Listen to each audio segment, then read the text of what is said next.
एक आदमी था जिसने अपनी जिंदगी में 99 कत्ल कर रखे थे। फिर भी एक दिन उसके दिल में ये ख्याल पैदा हुआ कि क्या उस जैसे आदमी के लिए भी अल्लाह ताला के यहाँ तौबा का कोई दरवाजा बाकी है या नहीं। इस सवाल का जवाब जानने के लिए उसे एक राहिब के पास ले जाया गया, जहाँ उस आदमी ने पूरी सच्चाई के साथ पूछा कि मैं 99 कत्ल कर चुका हूँ, क्या मेरे लिए तौबा कबूल हो सकती है। राहिब ने जब ये सुना तो उसने कहा कि तुम्हारी तौबा नहीं हो सकती, और इसी बात पर उस आदमी का गुस्सा भड़क उठा, जिसके बाद उसने उस राहिब को भी कत्ल कर दिया और इस तरह उसके कत्ल की तड़ाद साव हो गई। इसके बाद भी उस आदमी के दिल से तौबा का ख्याल खत्म नहीं हुआ, तो उसने फिर पूछा कि क्या मेरे लिए तौबा का कोई रास्ता है, और इस मर्तबा उसे एक आलिम के पास ले जाया गया। उस आदमी ने जब अपना पूरा हाल बयां किया तो आलिम ने कहा कि तुम्हारी तौबा के दरमियान कोई चीज रुकावट नहीं बन सकती, लेकिन साथ ही उसने ये भी कहा कि तुम उस जमीन को छोड़ दो जहां तुम गुनाह करते रहे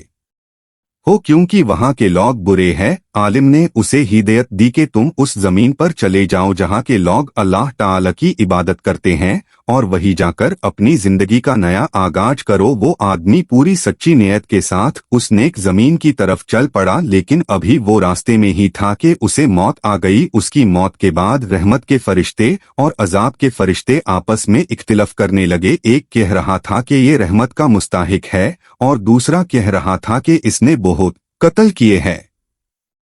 अल्लाह ताला ने हुक्म दिया कि दोनों जमीनों के दरमियान फासला नाप लो, और जिस जमीन के ज्यादा करीब ये होगा उसी के साथ इसका मामला किया जाएगा। जब नाप की गई तो वो आदमी नेकी वाली जमीन के ज्यादा करीब निकला, और इस तरह अल्लाह ताला ने अपनी रहमत से उसे बख्श दिया।